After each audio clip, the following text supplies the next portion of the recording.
Hi everyone, my name is Jenny and today I am making a video on virtual reality learning in Taiwan.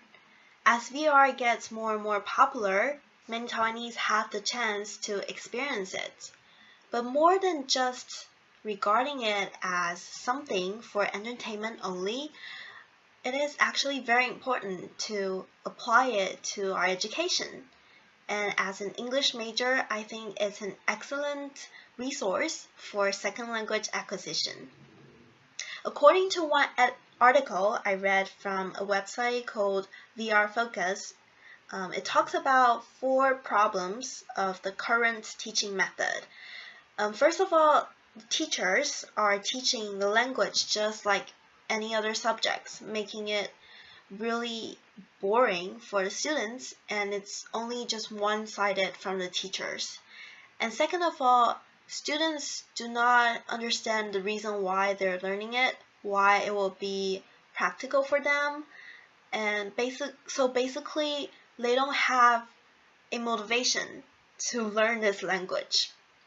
And third of all, they're not exposed to any native speakers.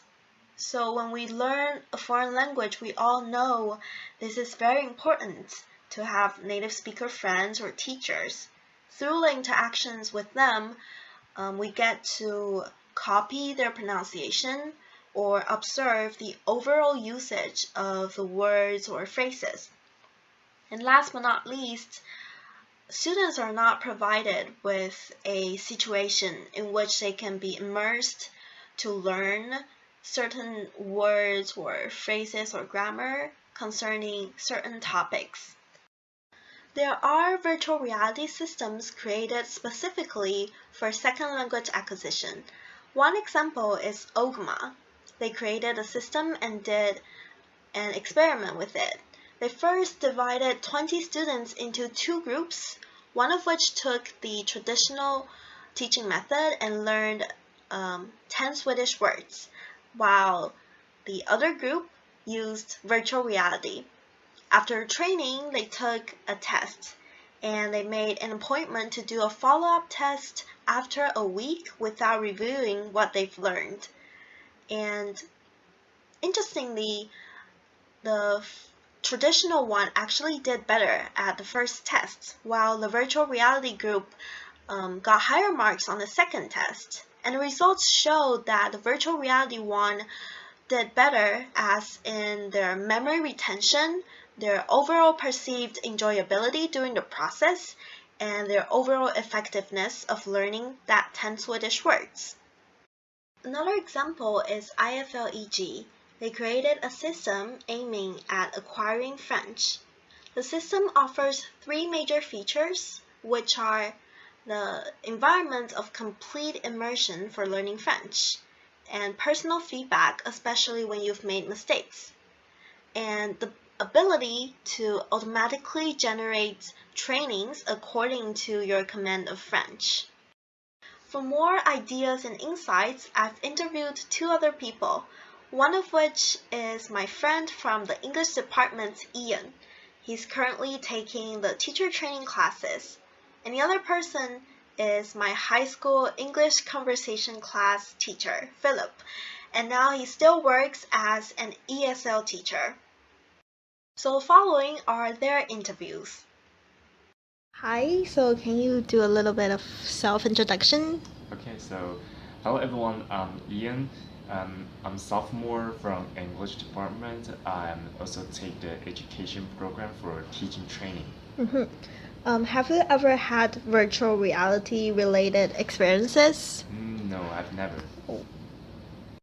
Do you consider it a good idea to combine virtual reality with second language acquisition?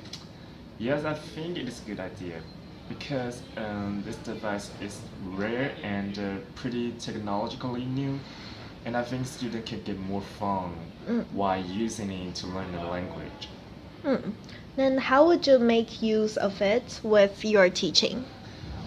So first I will set up my topic and the teaching goal, and then search certain virtual reality game that fit into the topic and the category or my teaching objective. Okay. What would be the benefits and downsides to virtual reality, in your opinion? In my opinion, for the benefit, just like I say, it's a new technology, so it will be really interesting and exciting for students to engage in class. And as for the downside, because not all the students can get used to the virtual reality again. If a teacher keep using that, maybe the student will get bored. Mm. Final question, what would be the difficulty to realize this combination? The school budget is the big problem actually. Yes, indeed. Because it's really difficult for teachers to get as many devices as they want. Yeah. And like for example, what if there are 50 students in a class? And then how do you gonna make use of the device to let all the students engage in the class with using that technology? Okay, thank you. Thank you. So can you do a little bit of self-introduction? My name is Walter. I've been teaching in Taiwan for more than 10 years. I used to use computers a whole lot during teaching. I still do. I use computers on a daily basis to make videos and to do social media marketing. I record. Sound card. Oh yeah. So I use lots of technology. This is a RAID drive. In this room I have 3 computers. Yeah, 3 over there. I film. I'm very computer friendly. Yeah. Good. How about have you ever tried virtual reality related? Yes, I was in Japan at my brother's place. My brother went to his friend's place and they had something from Samsung, and looking around, and it was my only time using VR. Oh. It was impressive even though it was low quality. Low quality? Yes. Okay. So would you consider it a good idea to combine virtual reality with second language acquisition? For what age? For your students. Terrible idea. They're too young? So their age range from... My current students or the students that are taught before? I don't know, how old are you, Jenny? I'm 21. Used to taught at high school, but now it's a elementary school. So basically, it just doesn't sit right with me to put VR on little kids and teach them. They need to be taught the traditional way. Not traditional, but they need to be taught via immersion and via group activity and not via individual. It's almost as if teaching them via VR is like a crutch, and then they would have to use VR to learn everything else, and they're sort of getting away from humanity. So you're saying this is making it become quite individual, not being a team.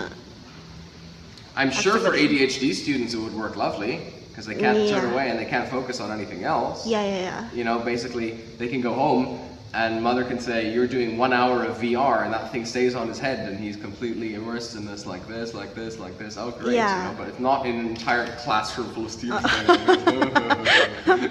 about high school students, or is it just... A bunch of high school students. Okay. I used to teach at the European school. They use they use Chromebooks and Google stuff and everything. They work individually. I don't see the need to move further towards VR. Okay. I just don't see it being necessary. Okay. I don't know if the benefits will outweigh the cost that you'll have to sink into. What does a VR set cost? Don't know. It depends. It depends on the quality and... Yeah. Okay, so next. So if you have to, and how would you make use of it too, combining with your teaching? I would, use it as a... Teaching method. Not a teaching method, I'd use it as a... award or... Award, yes. Award, do really right? well, then you're going to go over there. And, I would alternatively put it on disruptive students. Disruptive. Wandering down the hallways. Have another world. Exactly. Students that have a difficulty in concentration, they probably would benefit from it. How would I use it? I wouldn't. Can I imagine an IB school, for example, using it? Yeah. No? But this goes really against the original idea of Stein, like Warner? Waldorf? Yeah. It goes very much against Waldorf. Because, but even yeah. in an IB setting, I don't see I wouldn't. Oh. I don't see the benefit of it. What it helps you to concentrate more, you know, and then what you're going to have to use this as a crutch to concentrate. Yeah. So do you think there are any benefits of it? Yeah, Samsung can make a bunch of money. As a teacher. If I work for Samsung. Oh, okay. No? Do you think it will? Foreign language? No, I don't think. For technology and for Right. anything else and for architecture. How about the fine. immersion environment? Well, just make sure you don't space out. But then once again, if Yeah. you can't concentrate without this, then I don't think this is a good long-term solution. How about, do you think it will help students whose level is like way surpass other students? How is it going to help them? It means they've been able yeah. to concentrate. Yep. It means they've been able to concentrate. Why do you need to put this That- thing on them that Okay. they're doing well as it is? So, if we're really gonna make it happen, what do you think would be the difficulty? People investing the money, the schools investing, and the parents Yeah. the need for it. Depends on the cost once again. Costs. And would the And Germany's parents gonna win the World agree Cup. on it? Parents, not in Taiwan. Let me think. Yeah, not in Taiwan, I think. Any other? Thoughts on VR? Yeah. I don't With think teaching. I think it is applicable in other fields. Just foreign language, I don't think that there is much of a benefit. I know it seems like it would look like immersion, Yeah. but But it's not real. it's not that it's not real, it's I don't see the benefit of that immersion. It would help students not be able to concentrate fully on this without focusing on not being able to get distracted, sure. Yeah. So at home, if you have an ADHD child, you put that on them and it doesn't come off and they can't focus on anything else. Yeah. Wonderful. Yeah. You have a class full of students looking like this into the air, That'd like be flamingos. interesting. I don't think there's a benefit to it in Okay. school for foreign language teaching, For for foreign second language language teaching. acquisition. Yeah. Okay, thank you.